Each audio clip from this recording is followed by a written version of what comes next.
Yeah, aeroplane. That's how we say it here. Aeroplane. Aeroplane. Aluminium. Yes. Yeah, there you go. Biscuits. Well, the Canadians say aluminium too. So. Oh. I've never heard aluminium, but we have different. Yeah, really. I've always heard it pronounced aluminum. That's how I've always said it. James is the most American. You guys do have loonies and toonies.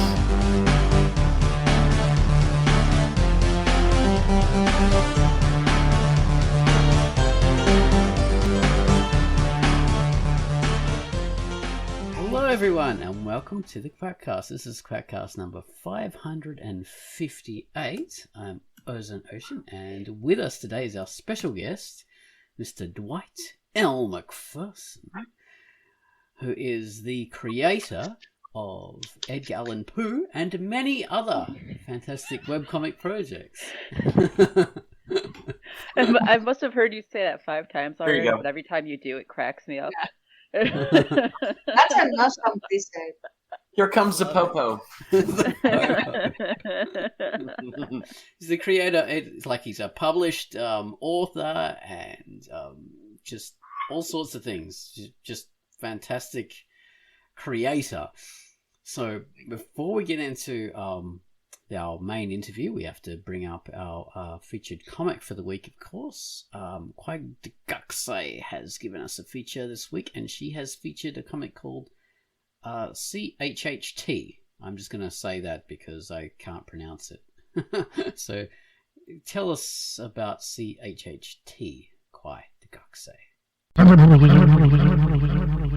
Hello, this is Quietcast, and the feature I've selected for this week is CHHT by Prince Fishy Lover, and it is rated T for teen. Jocelyn is about to start this school year as a new student at NRM High School. Thankfully, the school's computer lab is home to epic fanfic writer Shannon, who embraces the word nerd. This unforgettable friendship is preserved in a slice-of-life comic that takes place in the year 2012. There are subtle references to 9 Days' song, Absolutely Story of a Girl, Windows 97, and jumbo desktop monitors. The art is drawn in this awesome nostalgic monochromatic indigo blue color scheme with vector screen textures, great backgrounds, exciting facial expressions, and fashionable outfits.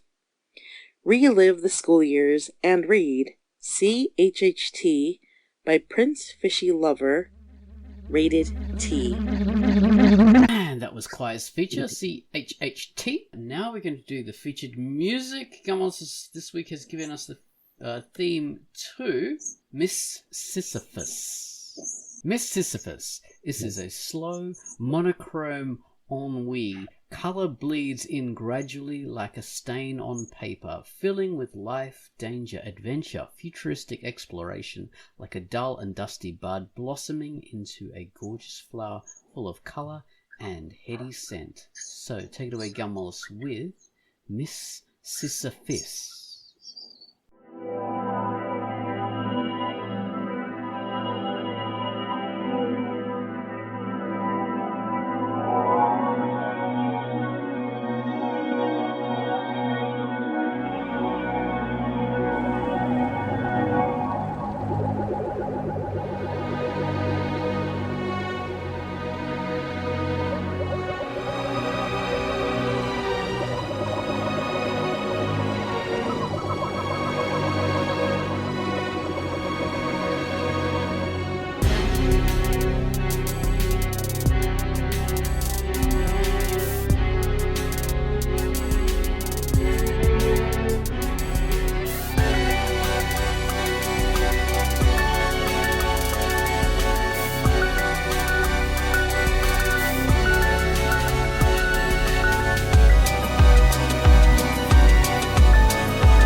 is Gun Wallace's theme, Miss Sisyphus, which is a comic by Sinister Dark, rated M, and it was featured the other day, so please check that out. It's an amazing piece of work.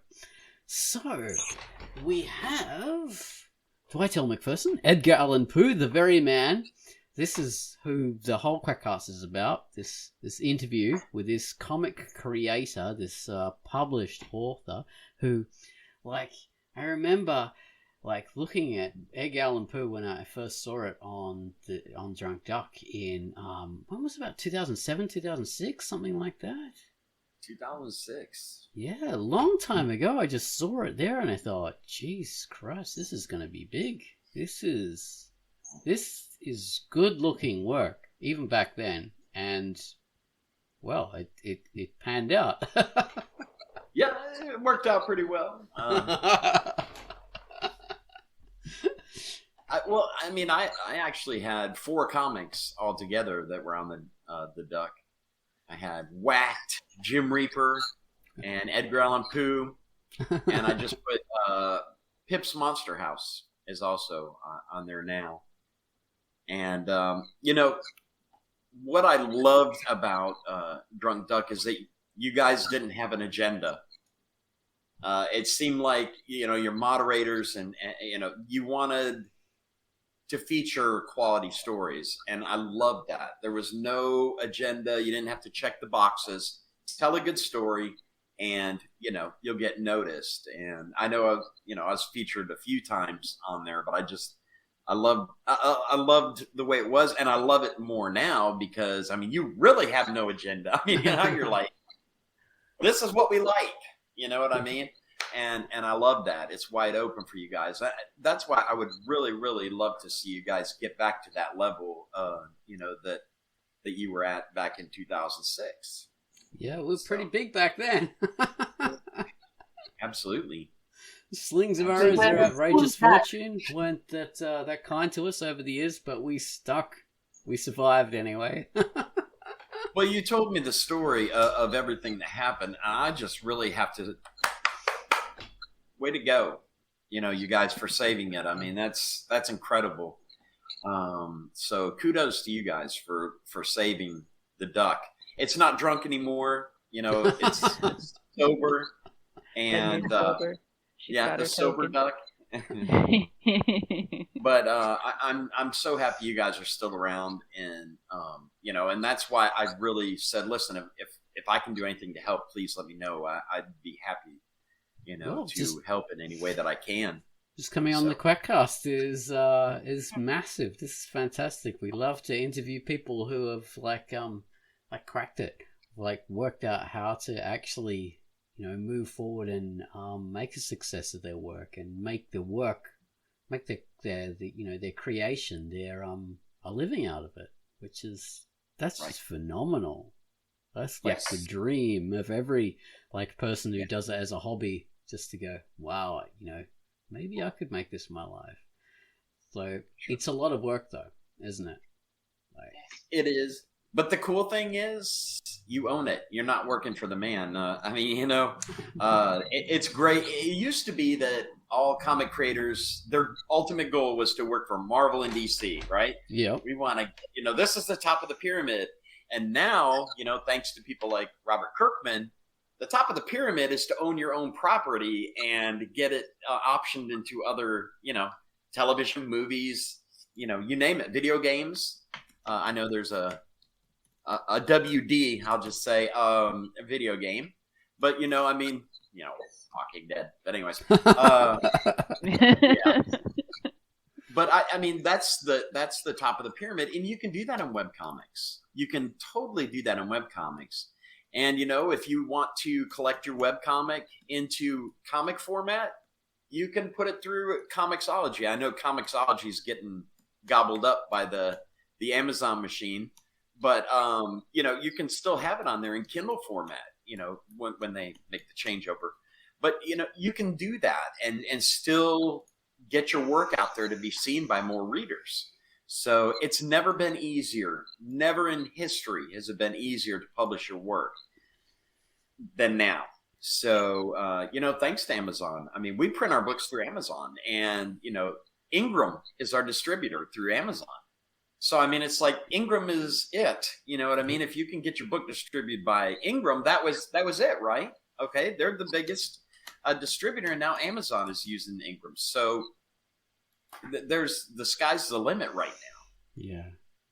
So I love that. As independent creators, we do have a pathway to success if we're willing to put in the work of promotion and self-publish, being our own publicist and advertising and all that kind of stuff. Basically, I think that's huge. Right. And it's hard. I mean, it's a 24-hour job. Like I snapped a picture. I said, the PR never stops. I mean, it really doesn't. You're constantly thinking of what are you going to post next? What are you going to put up tomorrow? What hashtags are you going to use for this? It's a lot of work, and it's funny because I told my wife, we were in Times Square, and I said, this is like trying to promote your web comic or your comic. One person in Times Square going, look at my stage. I have a really cool story. Check out my story. I mean, do you think that they could hear one person? Yes. So that's what it feels like a lot of times, like you're in the middle of Times Square and everybody's hustling and bustling and you're going, hey, check out my story. Hey, like handing out. It's good, I promise. So it's rough, but if you believe in what you're doing, then you need to go. I mean, I've never half-stepped on anything. If I'm gonna do something, I'm gonna do it all the way, and hell itself is not gonna stop me. I'm gonna keep going, and that's really the kind of attitude that you have to take, especially when you start getting those rejection letters and everything. It'd be really easy to go, oh, they hate it, I'm done. I give up. But if you believe in what you're doing, don't let anybody tell you that you need to stop. You keep going. You make it happen. I could have, when I got that image rejection, I could have been like, oh, that's it. But once I got some other books under my belt, started getting web comics and had digital comics through Wowio. Remember them? But I did all that. And it got me a lot of notices. So... If you don't do what I say, you'll end up in the van.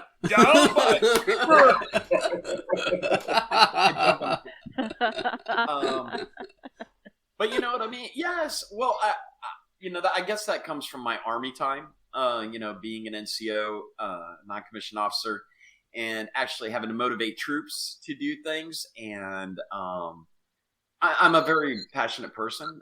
I love what I do. I love comics. I mean, I can remember I couldn't talk, but I could look at a comic, and it's funny because I used to draw on my comics and everything. I'd get a spanking for doing that, right? Get a spanking for drawing on my comics. Yes, they used to spank children. And it was funny. I went to my first convention, and my father was there with me. It was Heroes Convention in Charlotte, North Carolina, and I'm signing books, and I said, hey, Dad, you see what I'm doing? They want me to write on their count, So that was kind of funny. And he's like, yeah. So I was just practicing when I was an infant, So, but yeah, I've loved comics my whole life. I love I've always said that comics are the marriage of art and literature. That's what they can be. And I love that Asia and Europe, they recognize the unique value of the format, and America, and it's funny because comics used to be everywhere. When you look at like old pictures from World War I, World War II, you look at they're looking at comics. They're reading comics and everything. So it's like, where did that happen? Did it happen in the direct market when we put them in specialized stores where you had to go, kind of like an adult bookstore, you got to go to, you have to seek it out and go to it in order to get comics. we took them off the spinner racks. I used to get all my comics off the spinner racks in the dime store. I'm really dating myself, I know, but they weren't a dime. Okay, I'm not that old. They were a quarter. Okay, so yeah, I've really dated myself now. But anyways, I just love that you could get them anywhere. I mean, you look at the newsstands; people could get them off the newsstands. I don't know what's going to happen with the way Diamond's about dead. So I'm really curious. I know that I think you don't evolve. You know. Well, DC, you have to evolve. You have to change. I mean, the Diamond, the direct market model is a dinosaur. You've got to get rid. It never should have been. It's the thing that should not be. You know. But now Ingram is actually distributing DC, and I think Marvel's moving in that way also. So we won't have Diamond. So it's going to be up to these small publishers to get their deals with Ingram or another distributor before, they're on the Titanic. And of course, everybody's, playing along, hey, and it's sinking, it's going down, and they're playing the fiddle. And, it's time to, I've been preaching alternate distribution for 10, 12 years. And I got laughed at, I got called names, the whole thing, like I was in middle school again. And I was right, and we're seeing that as creators, you can't put all your eggs in one basket. Comics are great, to publish comics, that's great. Web comics are great. Digital comics are great. Do them all. Yeah, I mean, if you have the chance to do them all, do them all. Why not? Have something going on somewhere all the time so that you're constantly out there, because in this industry, people forget your name really quick. All you have to do is be gone for a year and, they don't know who you are. So you've got to keep your work out there. You never know what's going to hit. So tell good stories, make good projects, strong projects, and get them out there any way you can. Get them out there on the internet, in stores if you can, wherever. And that's you can achieve. And Robert Kirkman isn't the only one that's made a living out of his properties. There's a lot more people than that. There are actually web comics now that are getting movies, getting optioned for film and for television. So create, do what you love, create it, and put it out there to as many people as you can. And don't limit yourself. Oh, so definitely. That would be my advice. We've had Absolutely. a lot of great Drunkduck alumni over the years who have gone off into better and bigger things. Like some like you who've managed to get their published work, and others who've gone on to work for Marvel and DC. Like Ashley Witter, I think she works for like DC or something like that, doing the like Star Wars kind of comics. And who was that other person who went off and worked for one of the major publishers? Had a Chinese name. She's Brazilian. Oh damn it. Well, anyway, we've had a few creators go off and work in the big leagues, which is fantastic, and we just love that fact that there is a trajectory of going to success. But you were telling us before about how you started in the early days, like as a sergeant in Korea, researching the Dead Men Don't Tell Any Tales. Dead Men Tell No Tales. Yeah. And like, there's a really interesting story. So tell us a bit more about you, because you said you didn't have enough chance to sort of talk about yourself. So.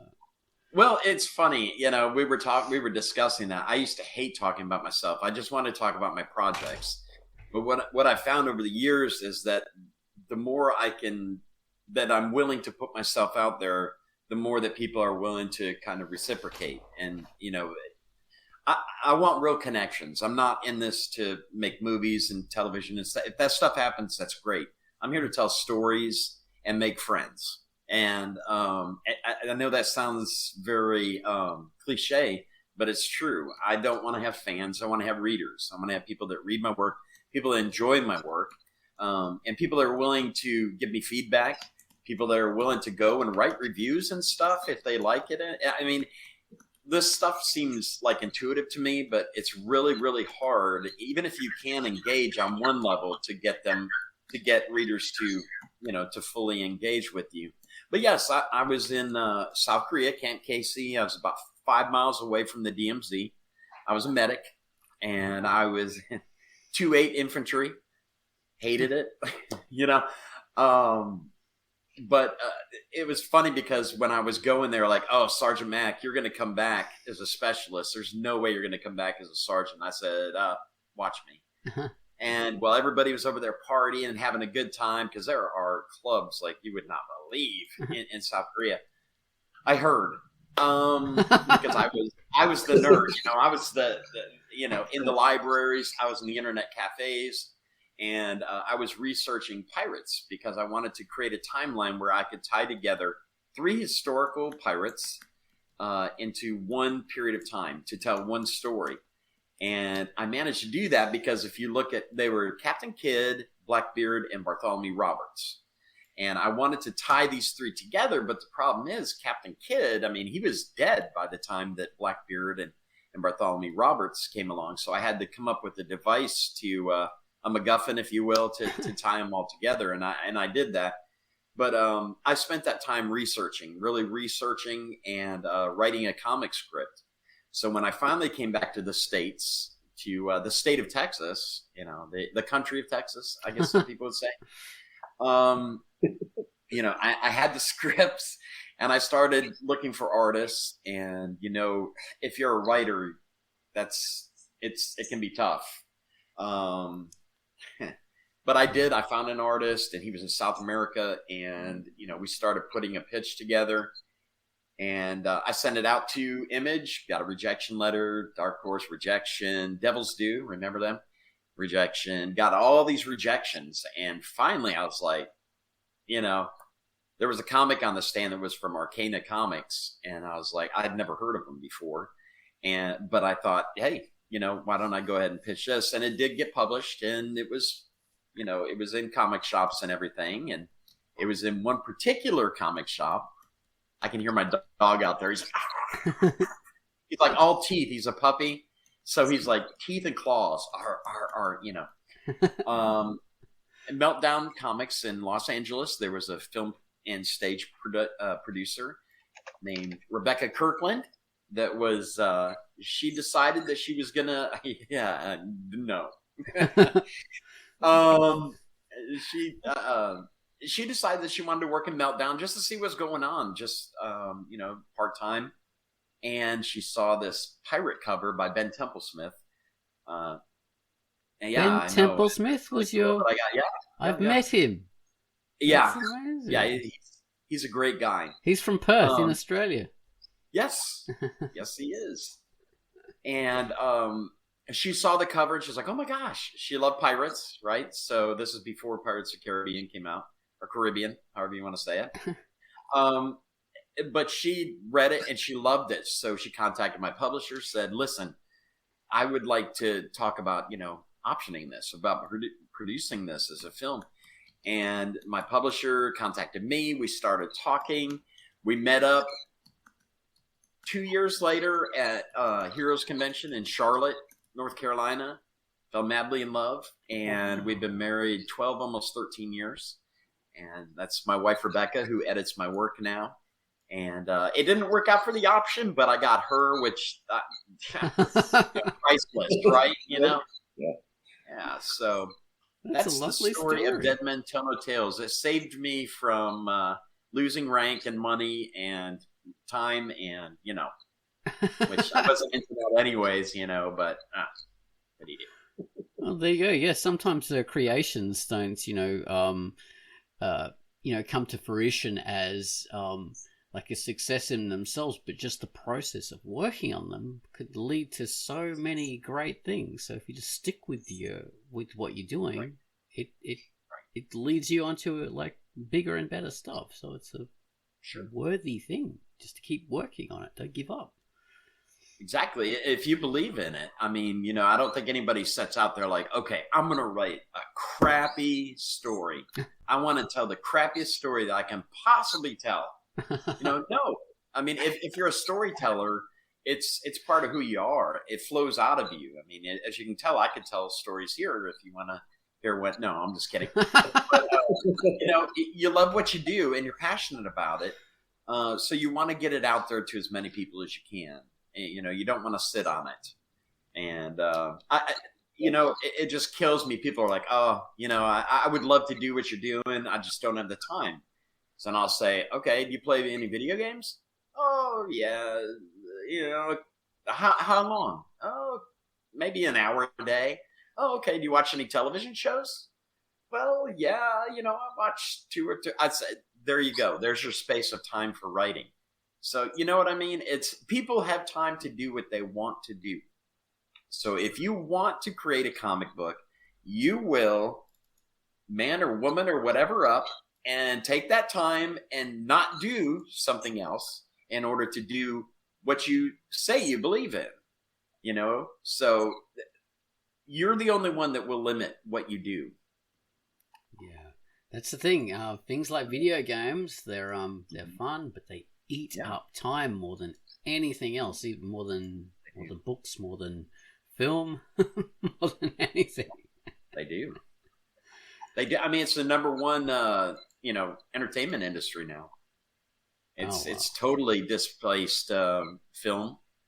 I mean, now that's the place. It's crazy. They make.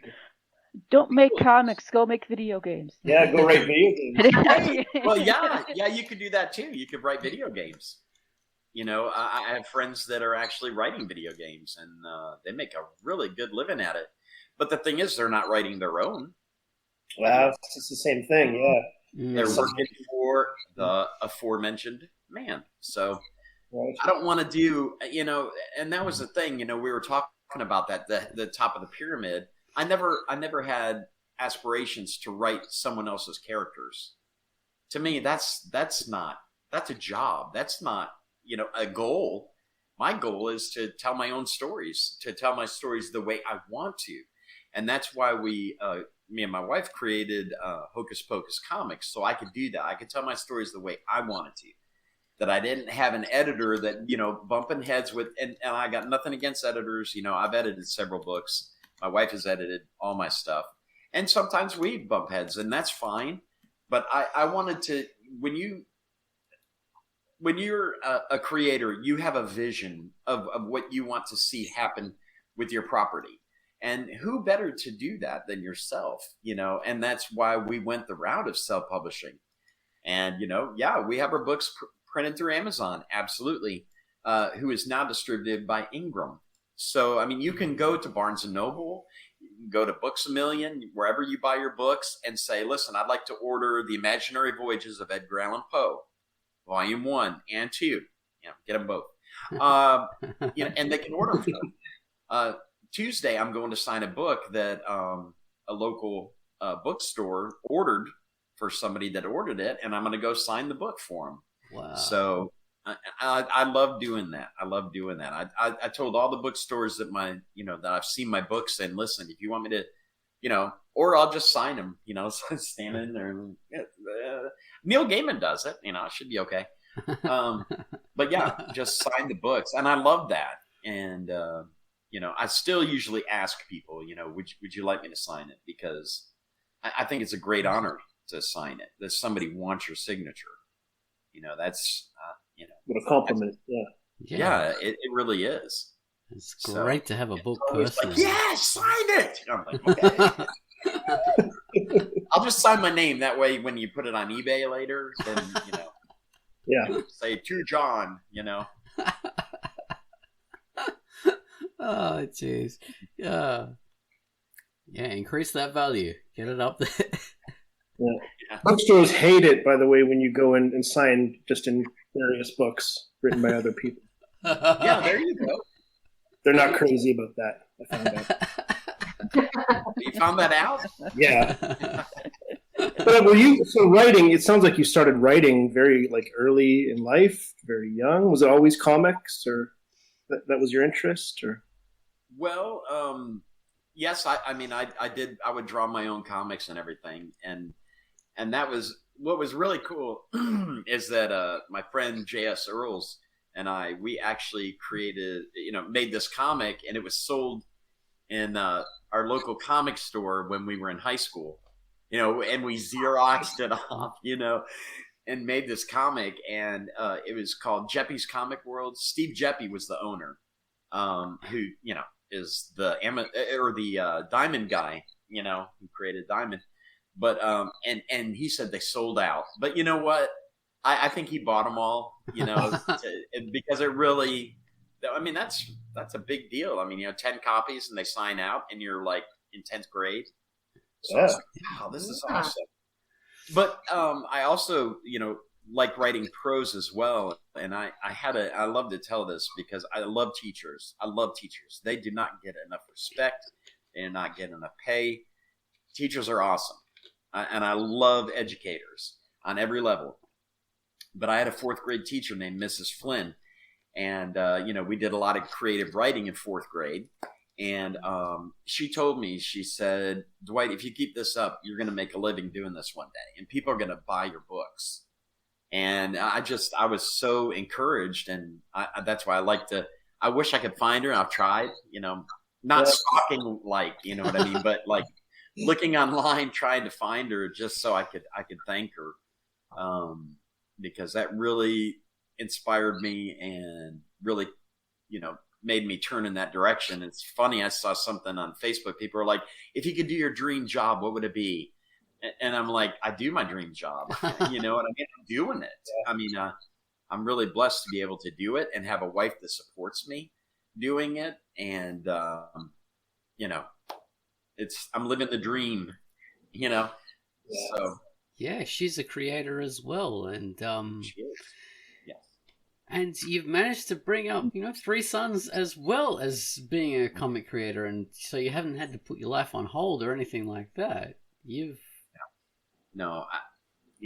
It's insane. I was burning the candle at both ends when I met my wife, and she was just really a godsend. And she just stepped in there and became their mom. And so she didn't just get a husband. She got a husband and 3 sons. And she walked in there. It was just flawless. I mean, I cannot sing her praises enough. And, she helped me to be able to continue doing what I love to do. And she said, hey, let's publish our own stuff. And I said, oh, really? Yeah. So we did that. And we've done Kickstarter and, Kickstarter. That's another beast altogether. It's 30 days of night is what I would say it is, you know what I mean? But we won't get into that too much. But yes, I'm really thankful. Yeah, you wouldn't believe it. As a single dad, I was raising 3 boys by myself, going to college full time, and writing at night. So I mean, I slept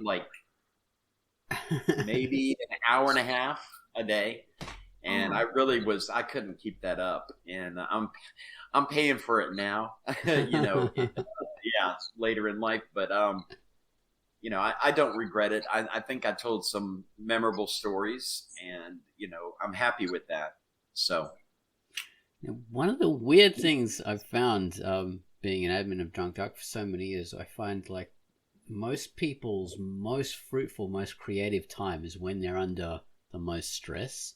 So those times when towards the end of university, when they're not sleeping and they've got so much work and so much responsibility, they're doing pregnant mums and stuff like this. They are the most creative people, more than anyone else. It does seem that way, yes. It really does. I don't know why that is. I don't know if your brain's working harder, so you're actually maybe reaching some of that other 90% you don't use. I don't know. But that's a myth. You always use your 100%. You just okay. I guess that it is a letdown often. When you are overwhelmed with responsibility, creativity is a letdown. Interesting. Yeah, that was the nerd saying, actually, you don't use A safety valve. So creativity is a way of keeping yourself sane when you're running so hard. And I know for me, being a writer, I mean, I'm always working. I'm constantly working. I'm constantly looking at things. I'm constantly paying very close attention. You watch people like crazy when you're a writer. I mean, you're watching people, their mannerisms, what they do, how they react, which is different than stalking. And I keep going back to that. But you never know when inspiration's going to hit. I mean, I remember we were driving down a road and I saw a street sign. I'm like, and pull over. My wife's like, what are you doing? I'm like, oh, the name of this road is Sleepy Hill Road. That's so cool. I want to use that. And I know that other times I've seen people's names on tombstones, that you visit a cemetery. You're like, oh my gosh, that's a great name, write it down. So you never know when inspiration is going to hit. So I'm old school. I mean, I always have a notepad, but I also use the phone. I'll take pictures, send myself a text or whatever, but you never know when inspiration is going to hit. And that's what's so awesome to me. The name of, in Pip's Monster House, the name of the city is Sleepy Hill. And I got that from from the road sign here locally. And it was funny. I got a comment that says, oh my gosh, I went to Sleepy Hill Middle School. I'm like, that's cool. The Notes app on the phone can be so super helpful. Once I started using mine, the problem is now I have to actually go through it and mine out some of the stuff I put in there because it's absolute rubbish. Like as I scroll through it, I have words I don't even know what they're supposed to mean. Chromium, jagged cut, where some may hide, and there's all these like pictures of shit that I don't know what they mean anymore. Damn it. It's like Memento, huh? You're yeah, like, exactly. You're like, what does this tattoo mean? No, drink your beer. Yeah. that grossed me out so bad. But anyways.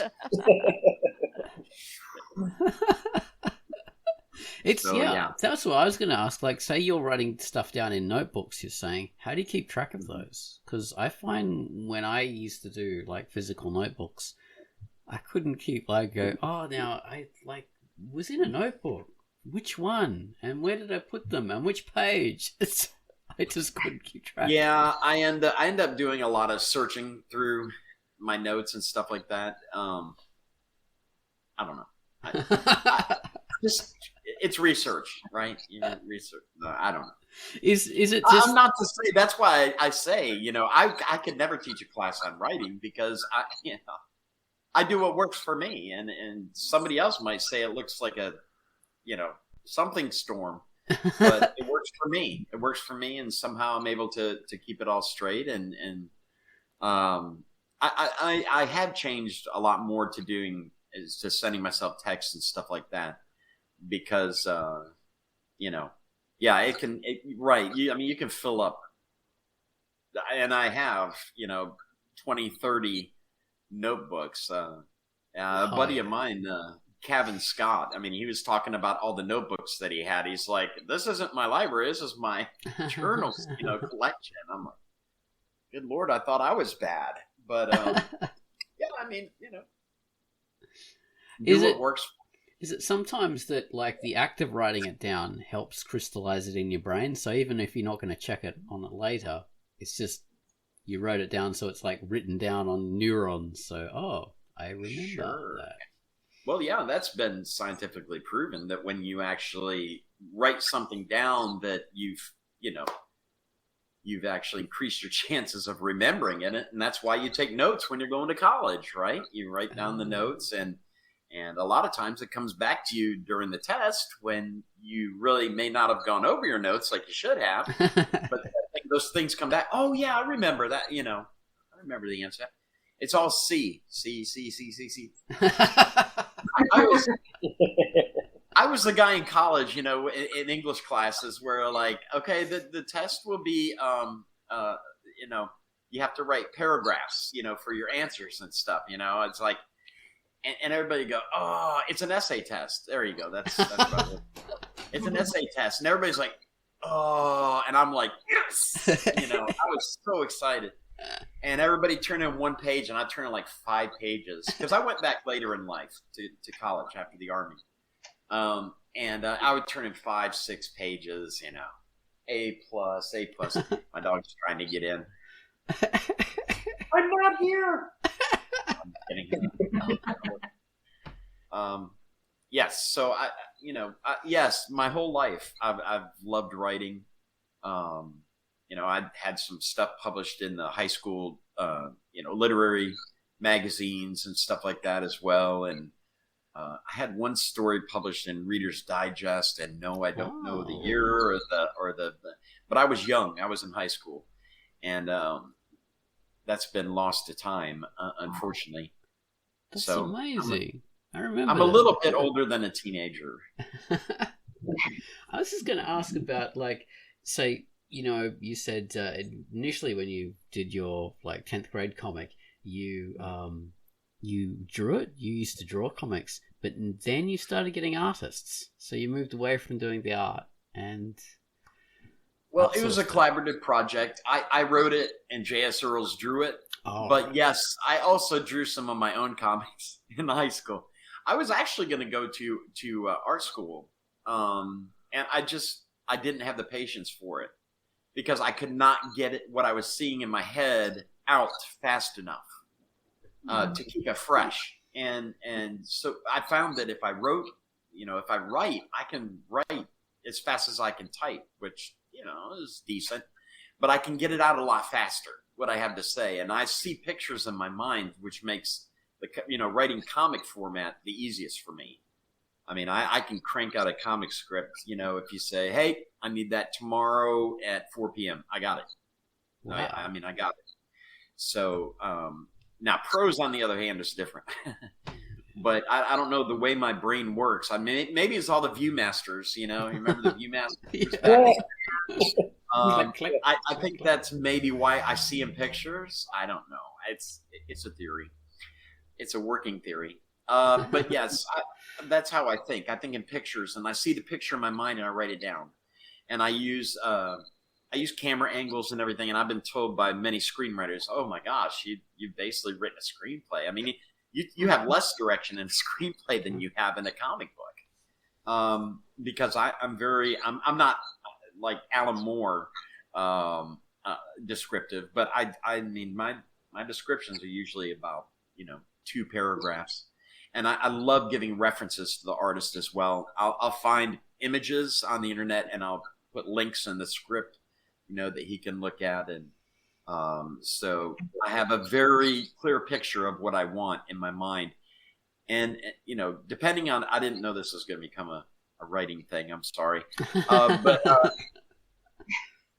depending on who the artist is, like some artists that I've worked with before that I know and trust that are strong visual storytellers, I'll say, you know what, if you want to show a different angle or you want to add a panel or two or what, go for it. And that's a wonderful thing. But I'd say the first time you collaborate, you definitely want to have good description in your scripts. I mean, really good description in your scripts. Not like Alan Moore, unless you are just anal retentive, which you may be. So, but I'm not that bad. How did you go about getting an artist initially? Because you said when you were doing like Edgar Allen Poo early on, that your artist flaked when you got signed. So well, that was Dead Men Tell No Tales that the artist flaked on. But where did I find the cursed book? It was probably on digital webbing forums. Isn't anybody familiar with that? No. Oh. Yeah. Oh gosh. Well, everybody had a forum. Once upon a time, every creator had their own comics forum, and people went there and could talk and could interact and could share ideas and could collaborate. But yeah, there was a site called Digital Webbing. It's still there, actually. The forum is. And I'm a member still from 2006. But there was a lot of people that wanted to get into comics. I know the Steve Niles forum was huge. I mean, that thing was buzzing, and a lot of people from there have gone on to, I could start listing names, Marvel and DC roll call of people that I met through like Warren Ellis's forum, Steve Niles' forum, Ben Templesmith's forum. But there are places that you can go. I mean, go on Instagram and look for an artist, if you're looking for an artist or for collaboration. But I believe I found him on a forum, one of the aforementioned forums, and we just, we were both looking to get into comics, and we decided that we would collaborate. And it didn't work out with him, but I found another artist to get in there, and it's about making connections with people too. I have some artists that I work with over and over and over again because they're not just collaborators, they're friends. And they've proven themselves to be trustworthy. So Dave Yukovich is one that I'm working on Pip's Monster House with, and I love his versatility because he can give you, whatever style, whatever the story calls for. He can give you cartoons. He can give you photorealistic, whatever you want. He can do for you. And Luis Cerniowski, who actually illustrated The Imaginary Voyages of Edgar Allan Poe. So, that's what it's called now. He's Poe now. An agent told me that I needed to get rid of the Poe. That looked at the title and they were like, "What? Who?" I guess these guys weren't around when Winnie the Pooh happened, but. I don't know, maybe the H, maybe the H softens it. I was going to say soothing to them, So they flushed the poo, and now we've got the. There you go. Well, it's funny how that story came to be, and I'll share it with you. I haven't shared it with anybody ever. I made a comic called Jim Reaper, and it got torn apart in review. People were talking about, that all I wanted to, the poop jokes or bathroom jokes and everything. It was too much. So I decided that I was going to create Edgar Allan Poo. And what happens is Edgar Allan Poe falls asleep in the outhouse and bloop, this little Edgar Allan Poo was born. And that's why I wanted to go back and change it. And the way it happens now is so much better. So if you did read that and you got a good chuckle out of it. And it's funny because my sons were the one that did that. I said, what if I call him Edgar Allan Poo? And they were like, Beavis and Butthead, so I was like, okay, yeah, we'll go with that. But yes, it's changed since. We actually, the book just won a Saturday Visitor Award from the Baltimore Poe Society. So we actually, we just won that. So that's a big honor. Wow, congrats. By the Poe Society. And of course, our books are for sale at the Poe Museum as well in Richmond, Virginia. So Poe has been very, very good to me. And, I hope that I've drawn attention to him, that people want to go and find out more about the man. Because he is not just his works, but the man himself was amazing. How much he overcame, and I wish he could have seen the level of success in his lifetime. That's the sad part of it. Yeah, he brought, like you were saying, he brought the detective story to life. Yeah, which is a huge genre, and Murders in the Rue Morgue, I think that was. Yeah, he created that before Conan Doyle reached massive fame with Sherlock Holmes and all that kind of stuff. But right. Sherlock Holmes even references that, doesn't it? The closed door mystery. That was the first one. That we refer to as the closed door of not how did somebody get in the door with a locked door, and Arthur Conan Doyle played with that a lot too. So. Oh yeah. He was a genius. No doubt. Fantastic writer. Of course, his horror, which everybody knows. That's just masterful in its style, and that was influential, giving us, the whole, Lovecraft, people like that, and very much, so much to owe to Edgar Allan Poe in their style. Absolutely, all that stuff. Absolutely. I love that. There's pictures of Howard Lovecraft at the Poe Museum. He was such a big Poe fan. I just love that. Dali was a huge Poe fan. I don't know, Salvador Dali, my favorite painter. Wow. He was a huge Poe fan. So Yes. Gotta love Poe. I'm so glad that we're using his work on the college level and in classrooms. And I mean, I have teachers every year that say, "Will you talk to my class about Edgar Allan Poe?" And I'm happy to do that. So I've talked to several different classes of young people that are studying Edgar Allan Poe. Maybe they're like, "Oh my gosh, why are we studying this dead guy?" Well, that dead guy was a master of the English language. And I've always said he was a poet first and then a writer as well. Because if you read his poetry, it's immaculate. It's immaculate. So, anyway. It's surprisingly good style. This beautiful Gothic kind of styling. It's just, it's such a groundbreaking author he was. Yeah.